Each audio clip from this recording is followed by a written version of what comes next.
আৰু এপিএসসি কেলেংকাৰীক লৈ পুনৰ সৰব হৈছে অখিল গগৈ ৰাকেশ পালৰ দিনত হোৱা নিযুক্তি বাতিলৰ দাবী তুলিছে তালিকাত 14 গৰাকী বিশেষ ব্যক্তিৰ নাম আছিল তালিকাত আছিল সমুজ্জ্বল কুমাৰ ভট্টাচাৰ্যৰ নাম বুলি কৈছে অখিল গগৈয়ে এতিয়াও কিয় তদন্তলৈ অহা নাই সমুজ্জ্বল কুমাৰ ভট্টাচাৰ্য নিযুক্তি বাতিল নকৰি বিষয়টো বিপথে পৰিচালিত কৰাৰ অভিযোগ বিধায়ক অখিল গগৈৰ বিৰোধী ঐক্য মঞ্চ থকাৰ বাবে অখিল গগৈয়ে নাম নলয় কংগ্ৰেছৰ প্ৰাক্তন মন্ত্ৰীগৰাকীৰ ইফালে বিধায়ক অখিল গগৈৰ এই মন্তব্যৰ পিছতে চৰ্চা চলিছে কোন প্ৰাক্তন মন্ত্ৰীৰ কথা কৈছে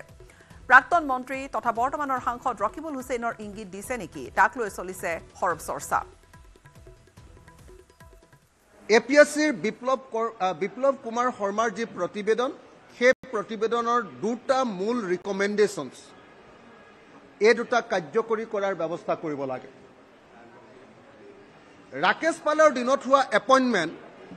CCE 2013 আৰু CCE 2014 আৰু অন্যান্য যিবিলাক নিয়োগ সেই নিয়োগবিলাক সামগ্ৰিকভাৱে বাতিল কৰাৰ ব্যৱস্থা গ্ৰহণ কৰিব লাগে এটোৱে হ'ল বিপ্লৱ কুমাৰ শৰ্মাৰ প্ৰতিবেদনৰ মূল কথা গতিকে বেলেগ চালেবোৰে ক'বৰ কথা আমাক নালাগে মূল কথাটো হ'ল যে ৰাকেশ কুমাৰ পালৰ দিনত নিযুক্তি পোৱা সকলো বিষয়াক তেওঁলোকৰ নিযুক্তি বাতিল কৰা হ'ব নে নহ'ব এইটো বিধানসভাত সিদ্ধান্ত ল'ব লাগে এই কেলেংকাৰীত আৰু কেবিনেট মন্ত্ৰী জড়িত সেই সময়ৰ কংগ্ৰেছৰ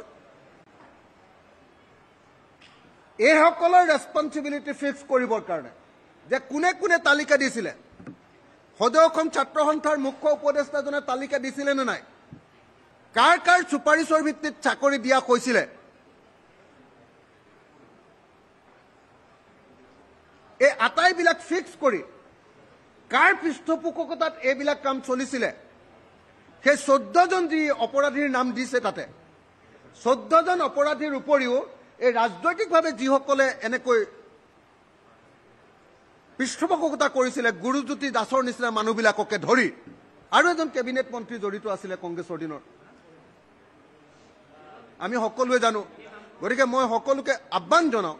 যে CBI তদন্ত কৰি সেই গোটেই পলিটিচিয়ানবিলাক যিবিলাকে এই কামটো কৰিছিল সকলোকে গ্ৰেপ্তাৰ কৰাৰ ব্যৱস্থা গ্ৰহণ কৰিব লাগে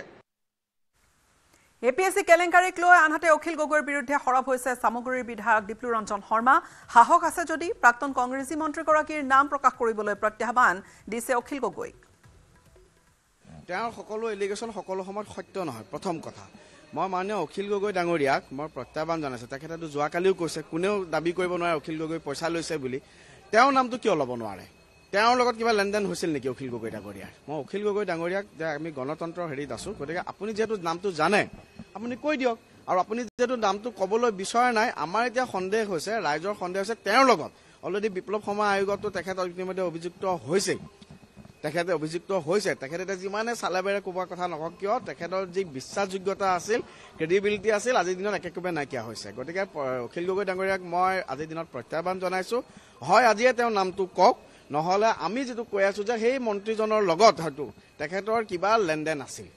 আৰ্থিক লেনদেন আছিল গতিকে সেই আৰ্থিক লেনদেন ইতিমধ্যে আমি সকলোৱে গম পাইছো এপিনে আন্দোলন কৰে পিছদিনাখন আন্দোলন প্ৰত্যাহাৰ কৰে বহুত এনেকুৱা ধৰণৰ এলিগেশ্যন আছে আগতে টুল গেটত গৈ পেলাই আন্দোলন কৰে পিছদিনাখনৰ পৰা যেতিয়া আন্দোলনটো ধৰ্ণা দি দিয়ে কৃষক মুক্তি সংগ্ৰাম সমিতিয়ে পিছদিনাখনৰ পৰা ধৰ্ণাটো নাইকিয়া হৈ যায় কিহৰ কাৰণে নাইকিয়া হয় গতিকে এনেকুৱা কম্প্ৰমাইজ কৰা নীতি বহুখিনি সময়ত আছে অখিল গগৈ ডাঙৰীয়াই নিজৰ কথাত নিজেই পাক খাইছে আৰু এপিএসসি কেলেংকাৰীক লৈ প্ৰতিক্ৰিয়া প্ৰকাশ কৰিছে সাংসদ ৰকিবুল হুছেইনেও গগৈ এই কেলেংকাৰীত জড়িত আছে নে নাই ৰাজ্যৰ ওপৰত আমি এনেধৰণৰ উৎপাত হিমন্ত বিশ্ব শৰ্মা ডাঙৰীয়াই ঝাৰখণ্ডত কৰিছিল আৰু সেইকাৰণে ঝাৰখণ্ডৰ মানুহে তেওঁক ৰিজেক্ট কৰিছিল আৰু সেইকাৰণে আজি বিজেপিত তেওঁৰ স্থানটো আজি ধৰক বৰক হৈ দিছে এনেধৰণৰ কথা বতৰাবিলাকে অসমৰ ৰাইজে খুব বেয়া পাইছে আজি মোক আপোনালোকে সুধি আছে আপোনালোকে সোধাৰ লগে লগে কমেণ্টবিলাক চাব আপোনালোকে যে হিমন্ত বিশ্ব শৰ্মা ডাঙৰীয়াই যিবিলাক কথা বতৰা কৈ আছে তাৰ তলত যিমানবিলাক কমেণ্ট কৰিছে যিমানবিলাক উক্তি দিছে 99.9% হিন্দু মানুহে তেওঁক বেয়াকৈ সমালোচনা কৰিছে অৱশ্যে যি মুছলমানক তেওঁ মিয়া বুলি টিকিং কৰিছিল তাৰে দুটামানে তেওঁৰ সপক্ষে কোৱাটো হয় গতিকে এই গোটেই কথাখিনি আমি ৰাইজৰ ওচৰত এৰি দিছোঁ এই কেইটামান দিনৰ ভিতৰতে নিৰ্বাচন হ'ব ৰাইজে এই কথাবিলাকৰ উত্তৰ দিব আৰু এপিএছচিৰ অধ্যক্ষৰূপে ৰাকেশ পালৰ নিযুক্তি দিয়াটো আছিল ডাঙৰ ভুল শৰ্মা আয়োগৰ প্ৰতিবেদন সন্দৰ্ভত এই প্ৰতিক্ৰিয়া সিপিআইএমৰ বিধায়ক মনোৰঞ্জন তালুকদাৰে দিছে শৰ্মা আয়োগৰ প্ৰতিবেদনক আধৰুৱা আখ্যা দিছে তদন্ত হ'ব লাগে বুলি মন্তব্য সিপিআইএমৰ বিধায়কগৰাকীৰ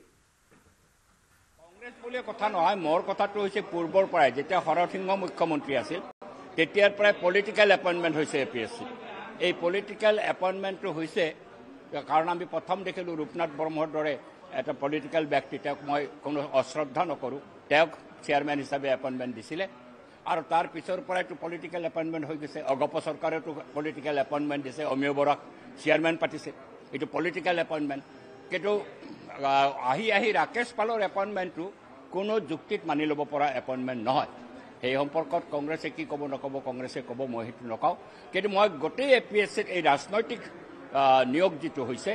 ৰাজনৈতিকভাৱে এপিএছচি গঠন কৰাৰ যি প্ৰক্ৰিয়া এই প্ৰক্ৰিয়াৰ মই তীব্ৰ বিৰোধী বিশিষ্ট ব্যক্তি সকলোৰে শ্ৰদ্ধেয় ব্যক্তিক এপিএছচি চেয়াৰমেন কৰি যদি বা প্ৰক্ৰিয়াটো চলি থাকিলেহেঁতেন আজি এপিএছচি এই ধৰণে অধপতিত হ'ব নোৱাৰিলেহেঁতেন বুলি মোৰ বিশ্বাস ইয়াৰ সৈতে সময় হ'ল বিদায় লোৱাৰ নমস্কাৰ